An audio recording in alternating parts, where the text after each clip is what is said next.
This is the story of freedom. The freedom to explore the world. The freedom to shine bright. The freedom to grow. The freedom to fly. The freedom to learn. The freedom to try. The freedom to dream. The freedom to create a better future. The story of progress of India is the story of TCS. Happy Independence Day.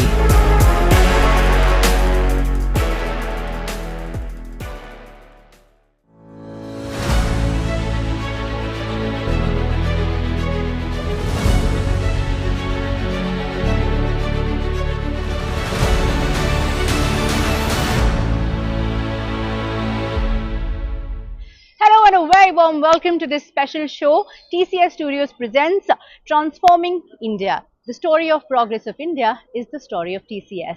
Wishing everyone joining us a very happy Independence Day. Over the last 75 years, Digital India has come a long way.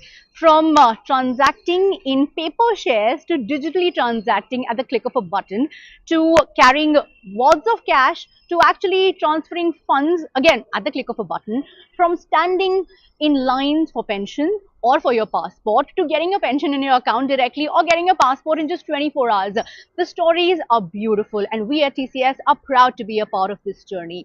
As we venture into the 76th year of independence, we want to take a closer look at everything that has transpired so far, the journey, what went behind the journey of Digital India and what lies ahead. Let's first start the show by speaking to Samir Seksaria, the CFO, and Krishnan Ramanujan, the President and Global Head of the Enterprise Growth Group, on where India has come and what lies ahead. It's a very proud moment for all Indians on completion of 75 years of independence, and especially for TCS. TCS has been part of the overall nation building exercise, and we are proud to be participating in the growth journey for India.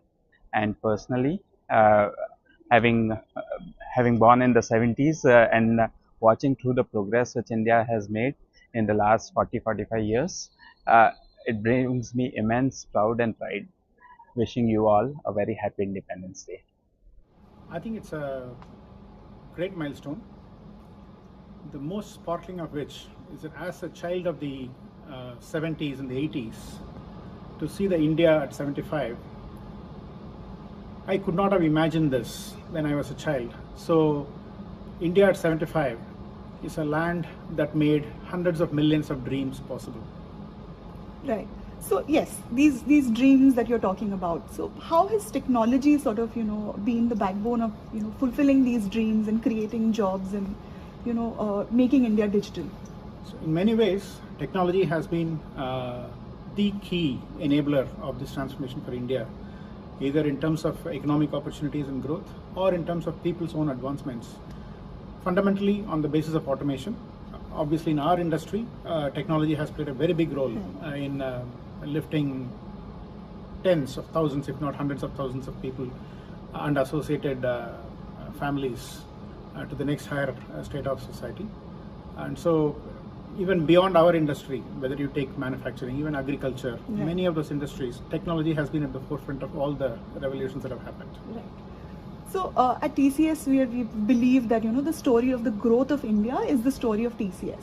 So tell us about that. What does it mean to us? So TCS has always had the honor and the privilege of being a part of every nation building project. Right. Starting from the early days to even now, if you look at Ayushman Bharat, income tax related portals, passport seva obviously, so many of those citizen services and nation building projects TCS has been an instrumental force in. So TCS is obviously very proud to be India's partner in its advancement. Absolutely. You just mentioned that you've been a child of the 70s and the 80s, and it's been 75 years of independence. I want you to tell us about the future, forward looking, what does India at 100 look like, or maybe at 150, 200 look like? Yeah.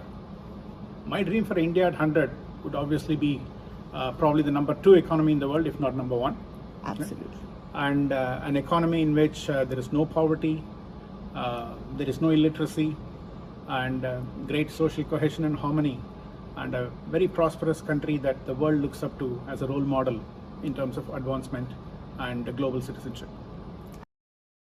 That was ever smiling Sameer Seksare and the cherubic Krishnan Ramanujan. Now, it's incomplete to talk about the growth of India and citizen services without talking to Ujjwal Mathur, the India Business Unit Head, as well as Tej Bhatla, who is the head of the Citizen Services Unit. I caught up with them earlier to understand how the development of Digital India has been, the stories that actually were the milestones that led us to where we are today, and what really lies ahead. Take a look. When I say India at 75, what comes to your mind? A strong India, a resilient India. After the pandemic, it has become very important the country has stayed resilient. A country that is moving towards Atmanirbharta, or being self-sufficient. Well digitally connected India, and India that is poised or on the way to become a major global player. It is even today. But these are some of the points that come to my mind when I think of India at 75. The first thing that comes to my mind, Kritika, is probably progressive, right? I think India as a country, we've progressed in the last 75 years in every dimension of growth that you can think of, right? India is no longer a third world country, right? And we now kind of deserve a place at every round table in the world leaders. And similarly, TCS, has gone far ahead from, say, a coding factory to, being global partner to some of our customers in the world. There's a lot that the common man still doesn't know. So, to your mind, tell me some facts that you feel the world should know that you're proud of. I think, to be honest, every project that we execute for Government of India, we feel proud of, right? Because we feel that, every project kind of touches billions of life, during the life of the project, right? But there are there are examples which are not generally known in the public domain. So maybe I will focus on some of them. First thing that comes to my mind is India Post. It was a transformation for the core business of Department of Post, right? And one of the largest implementations of SAP in the world, but not known to many. We also implemented TCS IPs for point of sale solution, which runs at more than 26,000 post offices, a single integrated point of sale solution across such a large dimension. If you just look at the numbers, probably the number of point of sales would actually compare very well with some of the largest retailers like Walmart in the world, right? There is a project that we execute for CBIC called Saksham. It's, I proudly call it cloud ahead of its time because, it's been running for last 9-10 years. And, we've been providing infrastructure service on demand to CBIC for all their applications 24/7 across all locations in India. Another project that comes to my mind is this, Sparsh program, which is the pension for armed forces. I think this is probably the only program which, touches all three forces in the in the defense setup. Whether it is Army, whether it is Navy, or whether it is Air Force. Ayushman Bharat, a flagship scheme. Which was implemented just about 4 months flat in 2018. Many other projects, right? Especially in current cost context where everybody is looking for growth. The series of ease of doing business projects, both at central level, in single window portal, national infrastructure pipeline, and same thing getting applicated across multiple states, AP, Telangana, Tamil Nadu, Gujarat, many others. Another thing probably I would want to highlight is that, when we talk about these projects, a lot of time we are only discussing what's happening at the central government, but there are some state government projects which are also path breaking. So one example which I would want to state today is this state financial management system for government of Karnataka, right?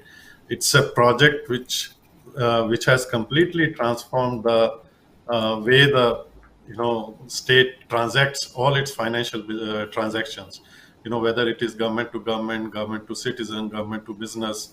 It's a program which integrates with all stakeholders, RBI, and 20 plus banks, more than 75,000 users, 24,000 offices in Karnataka, all of them integrated on a single platform, right?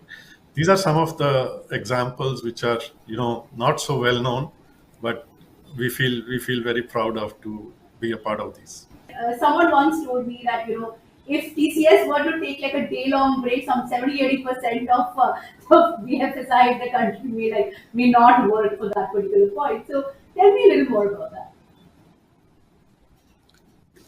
So, Kritika, I think one thing which we can be very humbly proud of is being a part of setting the financial infrastructure of the country.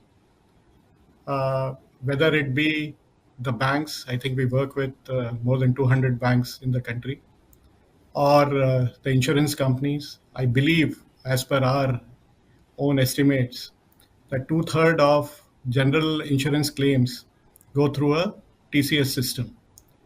Or it is setting up of the systems for the regulators like Reserve Bank of India or any of the other regulators, or running the stock exchanges, running the depositories, the core systems, the depositories, or setting up the infrastructure for a financial inclusion system, which today has onboarded close to 300 million unbanked onto the banking system.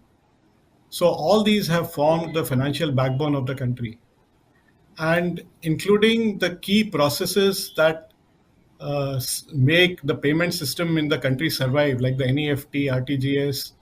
TCS has been a part of that journey too. So if you look at the work that TCS has done in the country, it is setting up of the financial backbone. It is building. So this financial backbone has been a part of building the country. It has been a part of sustaining the country. And now when we talk of the whole digital initiatives that are going on, the backbone has to be strong for any of the digital initiatives to kick off. And that is what we have set up for India, which we are very humbly proud of. If you look at how India has grown in the last 75 years, digital, of course, and digital transformation has played a very important role there. Tell me a little bit about what you think were the milestones, or what you think were the game changers across the digital transformation that the country has seen. So I think there have been several game changers that TCS has been a part of or not been a part of, and especially in various sectors.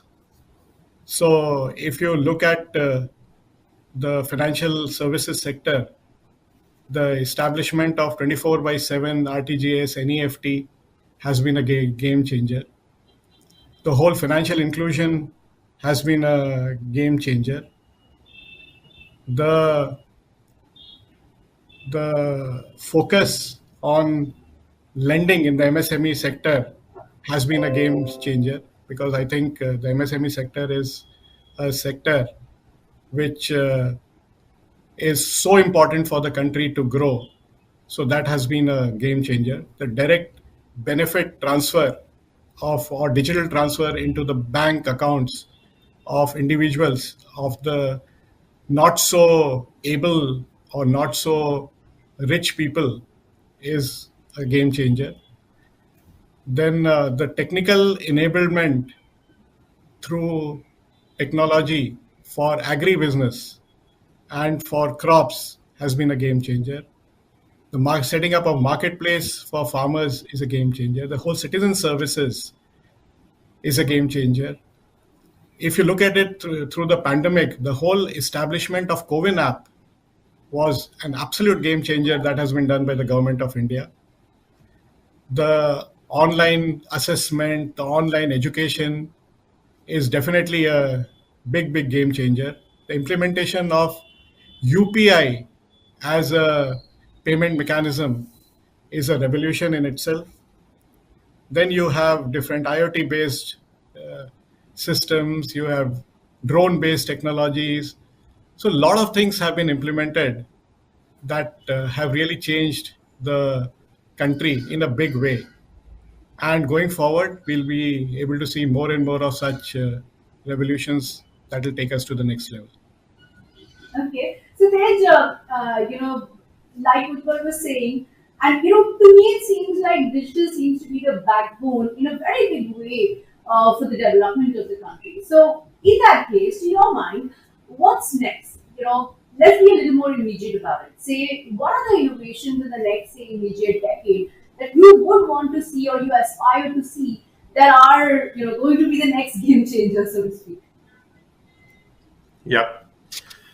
So, before I exactly come to the next changes, I think let's just reflecting back on, public sector, how technology has kind of, transformed the public sector, and, the leap therefore in the coming decades would obviously be related to that, right? The four themes which come to my mind, how technology has transformed government, business, or public services in general. The first is using technology for socio-economic development, right? If you look at examples like Aadhaar, examples like e-filing, it made life so easier that for government to be able to generate resources and also distribute resources very effectively, right? The second theme has always been empowerment or inclusion, right? Ujjwal talked about financial inclusion, but from my perspective, we are looking at how government have been able to provide financial assistance to self-help groups, especially women in some of the rural areas. How TCS has implemented an artificial intelligence based solution to assess cleanliness of toilets in schools in Andhra Pradesh, and therefore improving the quality of education and reducing the girl child dropping out of school. There all the systems that you can think of. The third thing would be increased efficiency. I think that comes in every system, whether it is passport or whether it is DOP or anything else. And of course, increased transparency, right? Financial management systems have been a big part of that, especially the direct benefit transfer, how it has completely made the entire process so transparent, right? So I think those are the things which are kind of themes or focus areas for any government, and I think they will continue, right? So then coming back to now your question, saying what exactly would happen in the next few decades, I think the biggest focus at this stage obviously is on self-reliance, right? A lot of technology elements being brought in, whether it is manufacturing or whether it is trying to create solutions. The focus on digital India and startup India to say how can we create solution for India's problems within India, and implement some of those solutions. So that's definitely going to be one big area where government and TCS would focus on.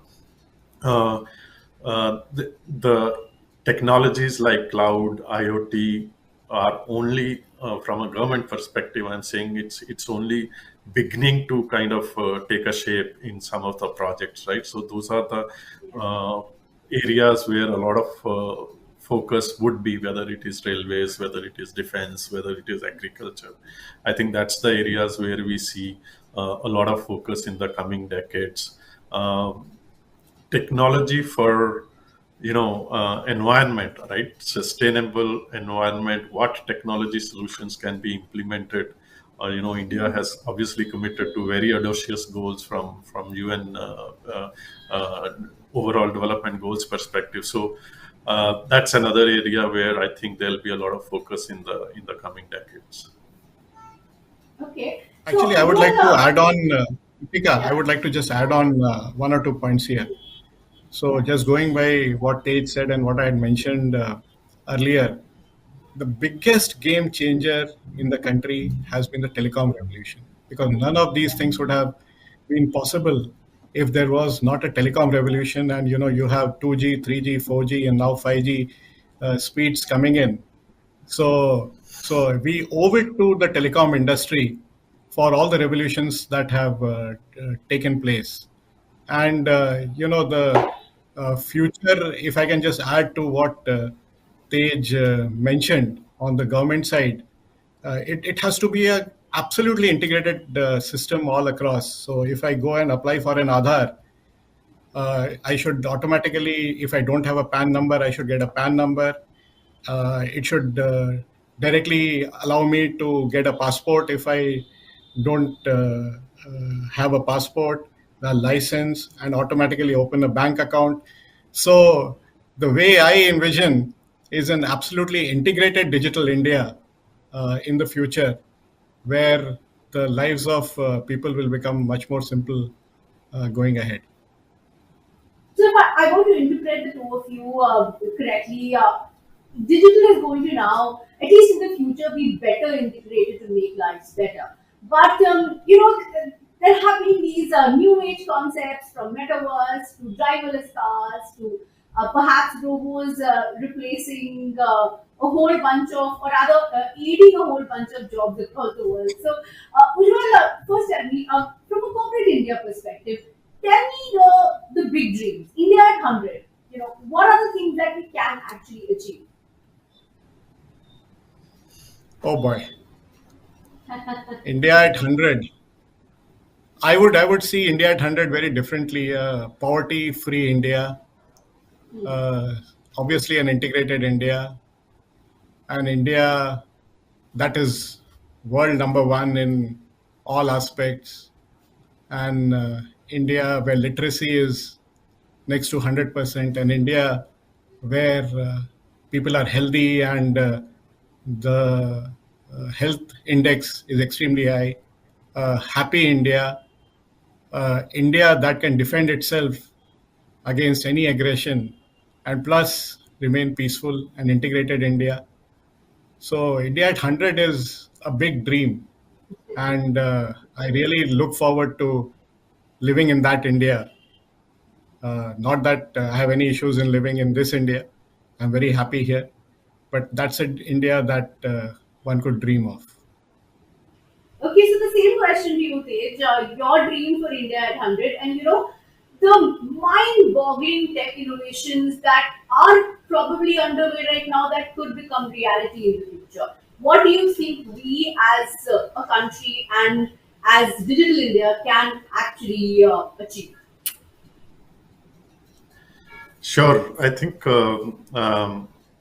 of course, I'll echo a lot of what Ujjwal has said. I think the most important aspect for India, looking at what's happening around in our neighborhood, is, for India to really stay focused as being a strong, self-reliant, and continue to progress. Right. I think.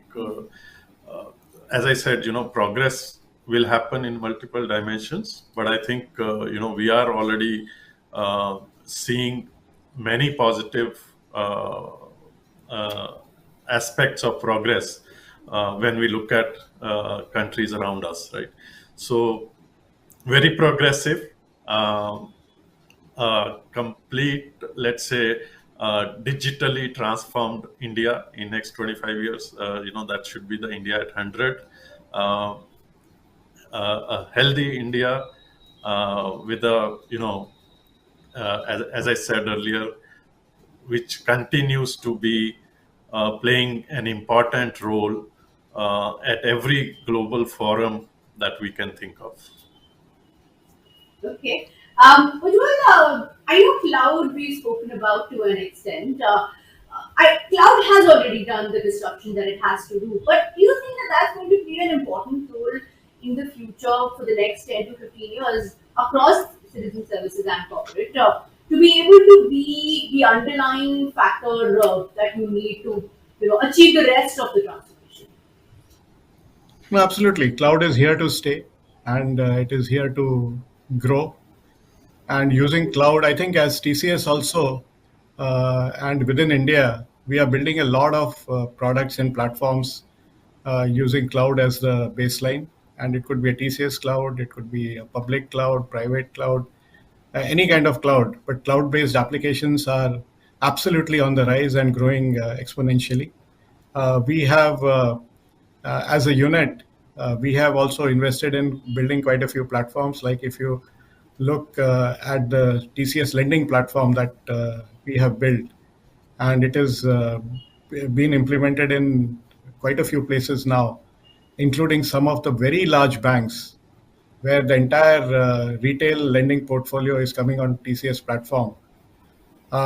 Plus, we have also used cloud on the for creating platform on the distribution, electric distribution side, where the revenue, billing, collections, all those things can be done on TCS application, on TCS cloud, on a consumption-based model.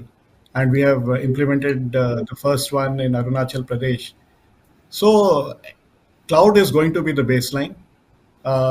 It is still some distance before the large banks and the large institutions of national importance would be ready to come on the public cloud.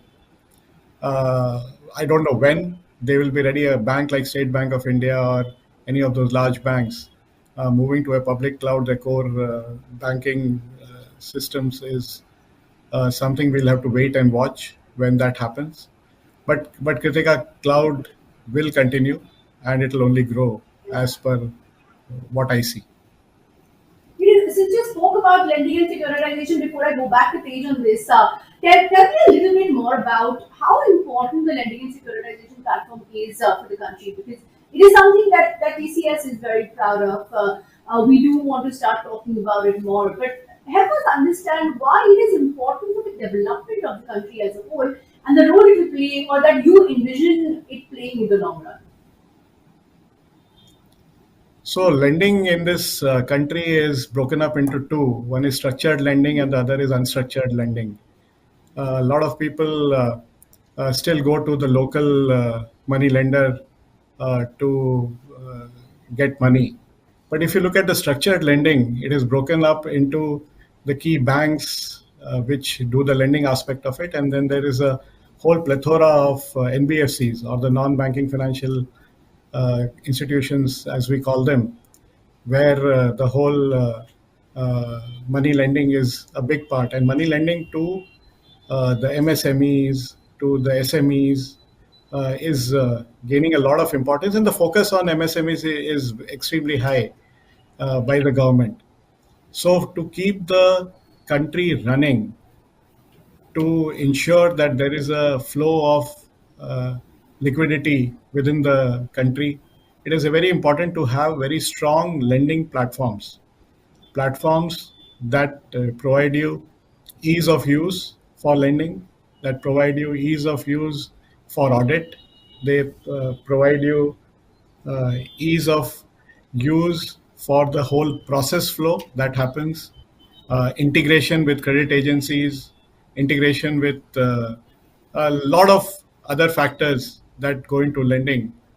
You need a very stable platform. And that is where I think we invested in. And we have found that a lot of takers are there in the market for this kind of a solution. So there's lending side of it, and then there's the whole securitization of collaterals side of it. So our platform caters to both the aspects of the money flow. Yeah, Okay. that's what it is. Tej, what's next for you up your sleeve? There are a lot of exciting projects I know on the anvil, but what's next that you are excited about? It's going to play a role in, again, like Udo was Sure. talking about various things across the corporate sector. For India, across citizen services, what are you excited about immediately?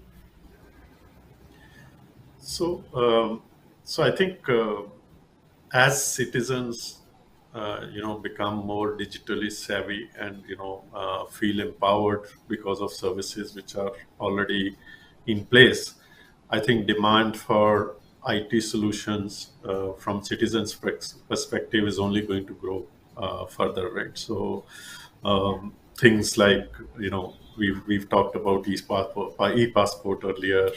Um, Railways. There are obviously a lot of opportunities in terms of whether it is efficiency improvement or whether it is passenger safety and other aspects. We are, very strongly looking at investing in our own intellectual property. You know that we have DigiGov available as a platform, which kind of enables a lot of low code, no code kind of solutions to be created using the frameworks that we already have. So we are looking at investing in DigiGov and making it ready as a DigiGov next gen solution, right? So which would be based on all the new technologies, microservices architecture, etc., etc. And then defense and agriculture will continue to be the focus.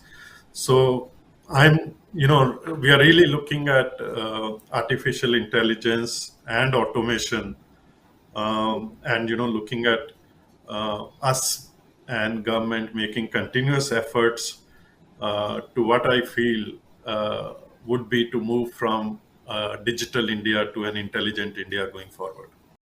An exciting conversation with Udvar Mathur and Tej Bhatla on the intricacies of many large transformational projects that have been undertaken, not just by TCS but by the country at large. On that note, we'll take a very short break. Stay tuned, lots more up ahead after this very short video. You know what drives the world? Belief. A belief that the world can be a better place. A place where human life is celebrated. A place where equality has a seat in the boardrooms. Where viruses have left the building and the planet. Where the only room for hunger is in the eyes of champions. Where there is thirst for moonshots. Where sustainability is not just part of a cool #goals. A place where we can breathe. And so can the communities we belong to. These beliefs may sound audacious to many, but you are not alone. We at TCS share your beliefs, and we know how to bring them to life. We are fellow travellers on your journey, equally excited, bringing everything: know-how, innovation and agility. What do you believe we can do together? We are TCS, building on belief. Welcome back. You're watching a special series brought to you by TCS Studios. Now, the growth of the country has been significant in the last 10 years. But if you look at digital India specifically, we are already on the map with global peers and global economies. But what will it take to retain that position and what lies ahead? We spoke to Senior Vice President Dinanath Kolkar to discuss the areas that require growth. He believes that healthcare, education and several other areas that are centered around skill development are going to be very critical in the long term. 75 years of independence. What does that mean for you? What does it mean for TCS? So it's a fantastic milestone that we should celebrate, and I think the excitement that has been created with the Azadi Ka Amrit Mahotsav initiative, as well as Har Ghar Tiranga, I think it's a phenomenal thing. It's a visually very appealing and pleasing moment for all of us. Absolutely. And I feel that we should take some time off, reflect on where we have been in this journey and what we should do going forward as well. Absolutely. So, Deena, TCS has been a catalyst in the growth of digital India, right?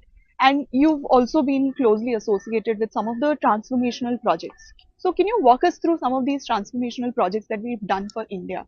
So I think let's look at it from a talent perspective, just the talent aspect. You look at the workforce that has been created in India.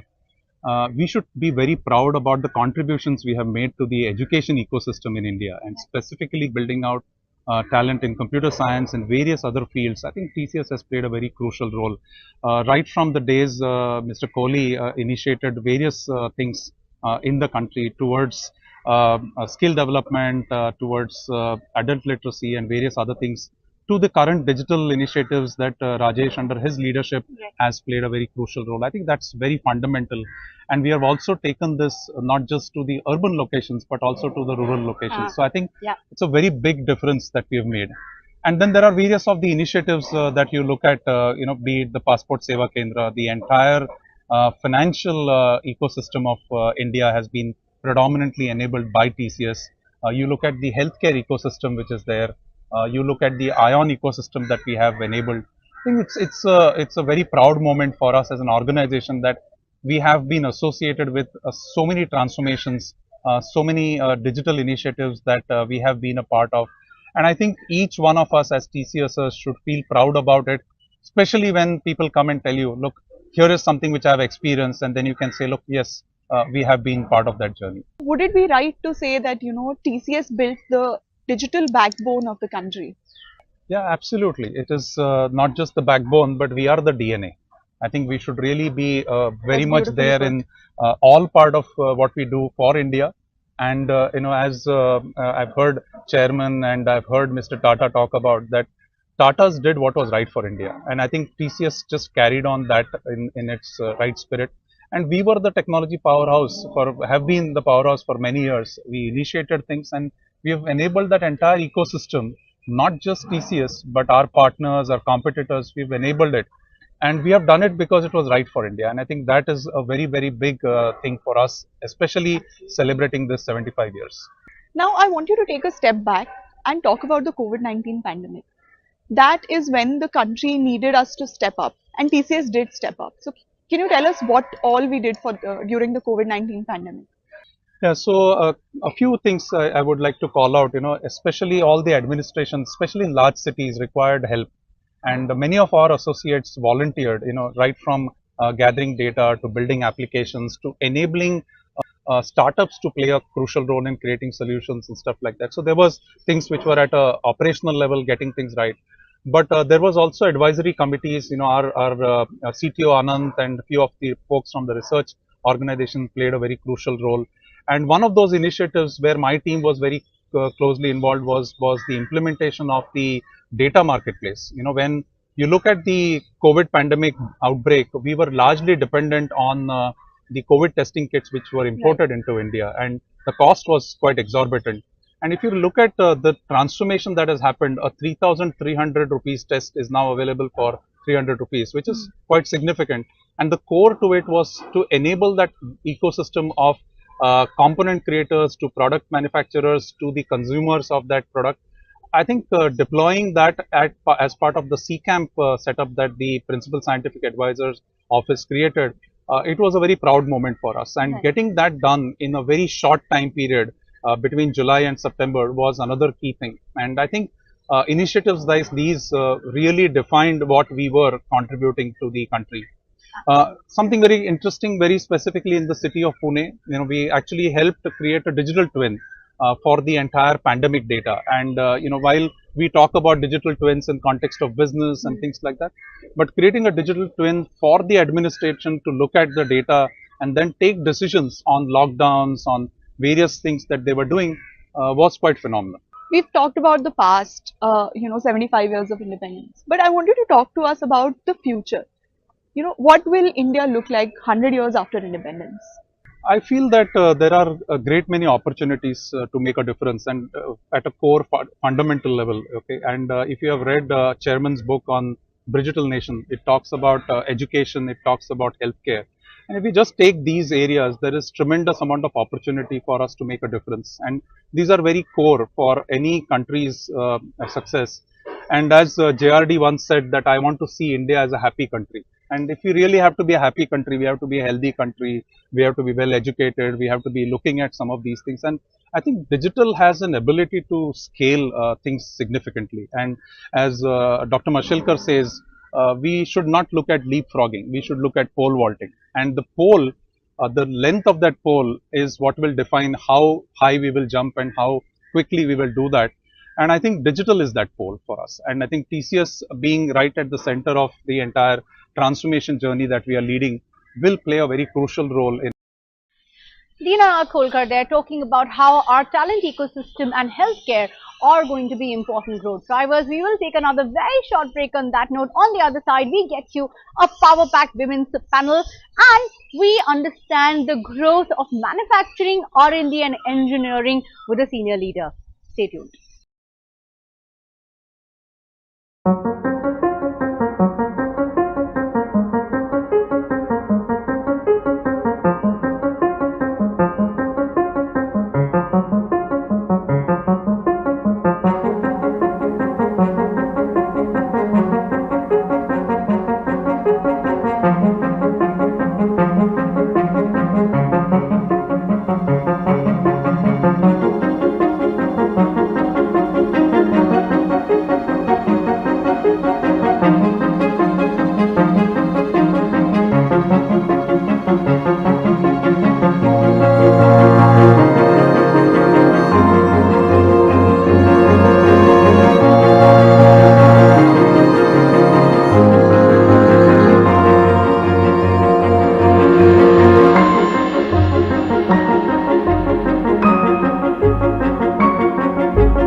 Welcome back. You're still with us watching our special series Transforming India.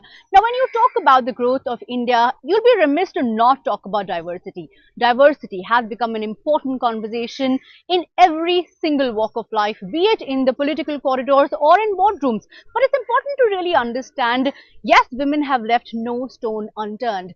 But what else is left to do? Can women really make the strides and talk about gender equality in an actual way and in a positive way in terms of contribution? My colleague Priyanka Sahu caught up with a power-packed panel of women leaders from TCS. Take a look. Do you agree that in the 75 years, in the past 75 years, India has grown, independent India has grown, but also at the same time, women have grown along with it. So the journey of India, would it be fair to say that the journey of India and the journey of women in India has gone hand in hand? Absolutely, Priyanka. I think if I see my own journey at TCS, when I started off in the early 90s, there was no internet, no emails. It was more about physical interaction, meeting people, and that's how a conversation such as this was not something that we were thinking of. Today, we are having these channels, with the advent of the internet, with the advent of email.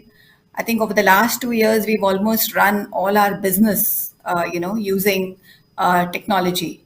And I think that's a huge change in the way we've been, doing business over the years and seen the growth of India, the growth of technology, enabling the way we work, the way we interact amongst ourselves, the way we do our day-to-day chores and our shopping and everything else, right? So yes, that's been a huge change. Prabha, then my question to you is, in the past few years, the number of women in the workforce has grown, especially in STEM, and now women make up 33% of the workforce. So Do you think technology has played a part in that?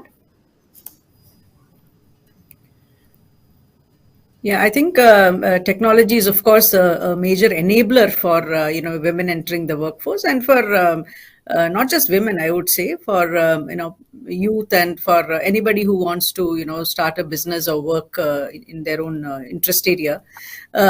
But if you really look at it, while the number of women in the workforce have increased over the years, and in fact, in services industries like ours, the numbers are, in fact, very, very high, and to be proud, something to be really proud of. But the fact also remains, I would say, that during the pandemic, actually in India, the percentage of women in the workforce reduced. Of course, that was, hopefully it's only an aberration in this period. But technology brings in so much of access to, whether it is the stakeholders whom you want to connect with, the business you want to do. We know of so many women, for example, starting small businesses, right? Using the technology available to them, whether it is through social media or a Facebook or many other aspects which are available. Everybody today has a mobile phone. All the people whom we work with, right? Whether it is the chai wala or the maid or the security guard or anybody you take, right? Or the women who are selling, sitting in the market selling things, all of them have a phone. So I think the bringing that phone into the hands of every person in India, and in India we know is a huge consumer of I think for the cell phone, which has reached rural parts of the country. That itself enables one to and gives access to many things. Of course, are we there yet? I don't think so. India is a very diverse country. People in urban areas or certain parts of the country obviously have much more access to the required technology. But I'm sure with the initiatives that the governments are taking, corporates are taking, we will get there one day. Absolutely, Prabha. We will get there one day. Sukanya, I want to come to you and talk about the workforce. So I just did mention that the number of women in the IT sector is almost reaching 33 to 35%. At TCS, it's close to 35%. So I want to understand: are we reimagining the workforce, and what is the contribution of women in the higher number of women in the workforce? Will it directly have an impact on the growth of India? No, thank you, Priyanka. I think it's an important aspect to look at, right? And the growth of the nation, and I think IT services in particular has been a significant contributor to the the growth of the nation, especially in the last, I would say, 3-4 decades. And if you look at it, it's a very organic dimension. It's not something that has happened overnight. Like when I joined, the number of women in engineering colleges, we were just 2 of us in the computer science class. And then if I look at my daughter, when she did her biotechnology, and there were more than 50% of girls in her class. And I think that's a very important dimension to see that as we grow, we have enough supply base that is feeding in, and I think that is a important dimension. And in TCS, it's very encouraging because there are various avenues to take care of a lot of these aspects as well. And what is also encouraging is when we interact with customers, we're also seeing that in their own organizations, there is enough and more women leaders as well. So whether it is the CXOs, the CIOs, or their direct reports, there's a lot of interaction that we do where there are women leaders. So I think overall, significant focus, and it's very encouraging. Right. So Prabha did talk about the importance of technology. Shalini, I want to come to you and I want to ask you, what are some of the key technology transformations that have happened over the last 75 years that have helped India and the women in India grow especially? I think that's a good question, Priyanka. If I look at the last couple of years, I think the first thing, as Prabha mentioned, the availability of information, at your fingertips. I think it's thanks to the availability of high-speed connectivity, the availability of smartphones, which have had a wide reach across the country, and that has actually made information available in the first place, to one and all. I think technology is playing a key role in the entire process, right from the availability of information, the availability of opportunities for education, learning, for job, opportunities that are available, career progression, communication and engagement, right? How we communicate amongst us as an organization, or amongst, how we engage with our associates, how we engage with leadership, how we connect as a team. I think all of that has changed thanks to technology. And I think all of this creates a very positive, environment, and, helps an employee or an associate, in his overall, well-being in the organization. And I think we have seen that in TCS as well. I think thanks to technology, everything is available, for us at our fingertips, in the comfort of our home, and in a very democratic manner. Sure. So, Shalini, you more or less talked about the digital India, and how digital India has been key in the transformation of women and bringing diversity to the table. So, Kanya, I want to come to you and taking this theme forward. Digital India, India 2.0. Why is diversity necessary? Why is it important to have diversity on the table for a digital 2.0? Yeah, no, it's a very important question, Priyanka, because and I think Prabha also spoke about it, and Shalini just explained it in a lot more detail. See, the whole, whether it is demonetization, whether it is a financial inclusion, the entire digital 2.0 that we're driving towards in India, and digital India, I think it is very, very important to consider the diverse nature of consumers, right? Whether it is men, women, any rural India, urban India, different age groups. The diversity is across multiple dimensions, right? So, and if I just take inclusion and even there accessibility as a dimension, right? A lot of what we do as part of our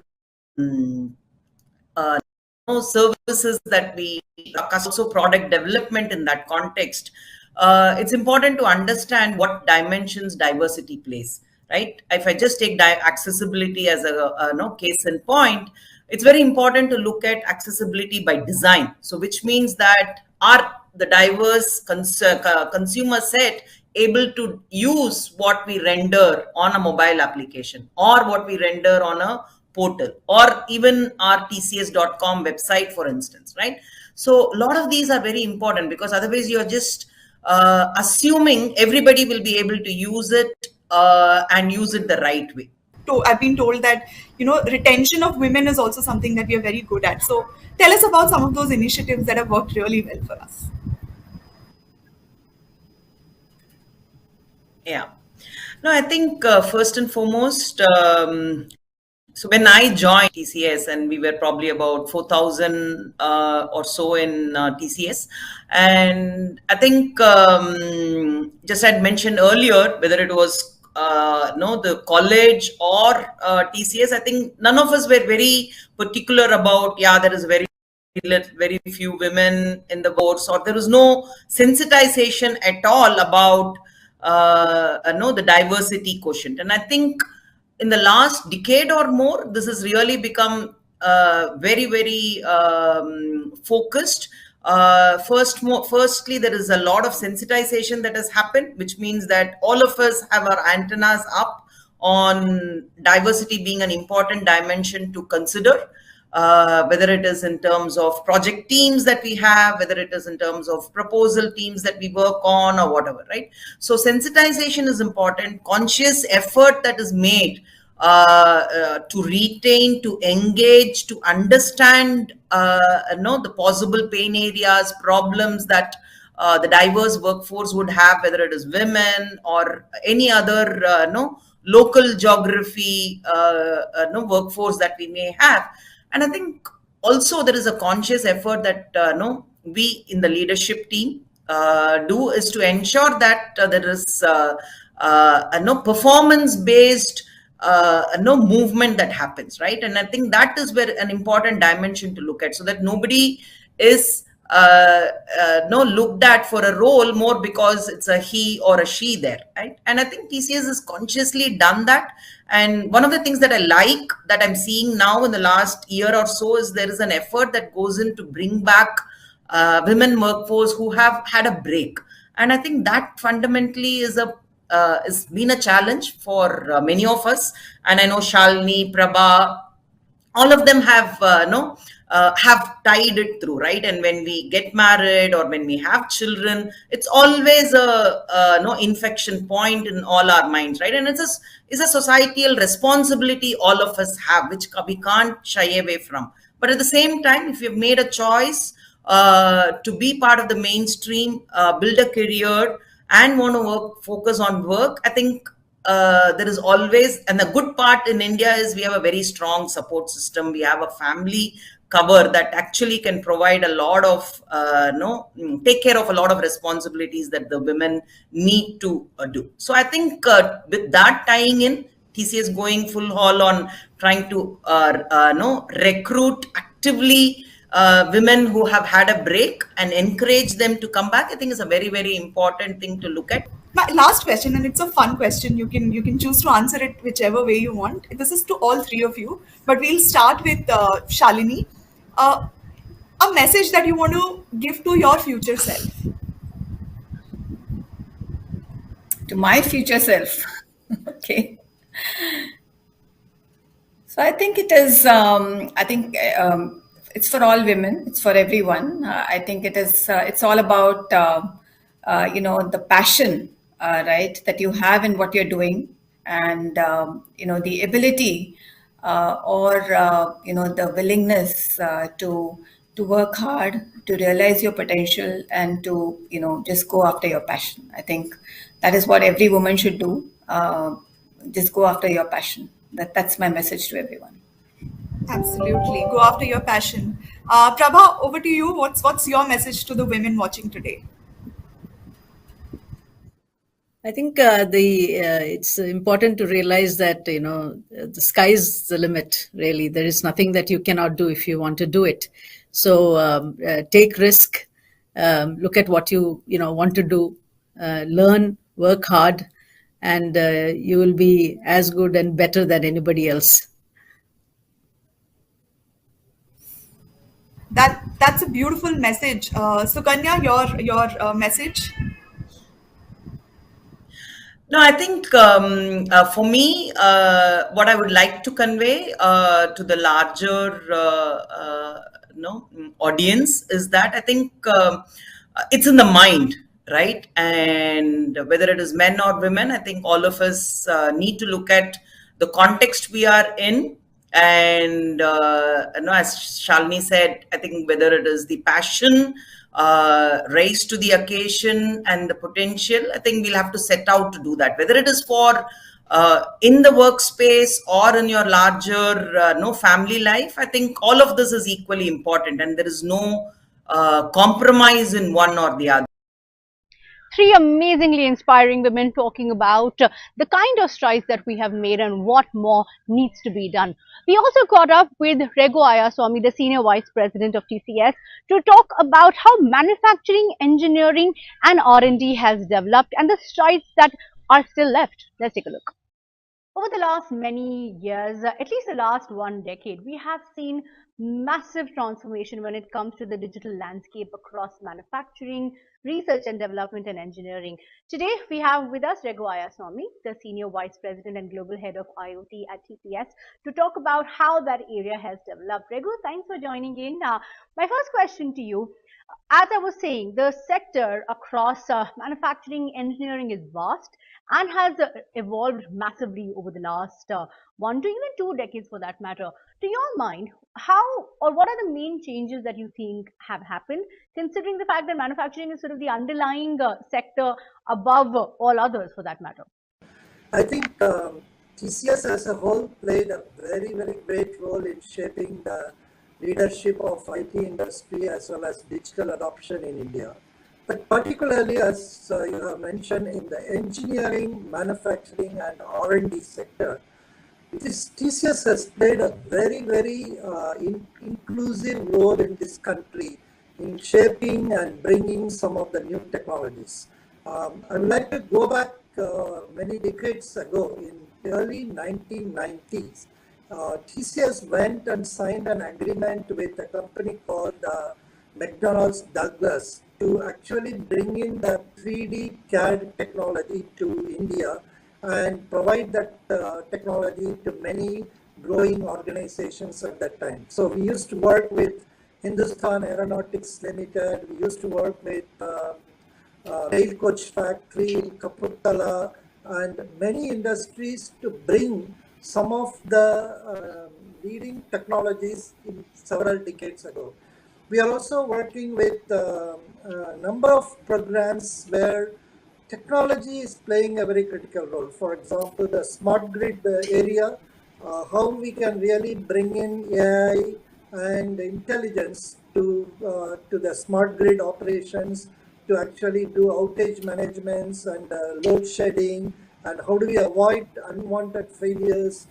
A variety of multiple of technologies we are bringing. We are working with companies, both electricity boards and Tata Power and many other industries in bringing those technologies. So that's an important point you made, Raghu, because it is true that we have played a pioneering role in these areas at least.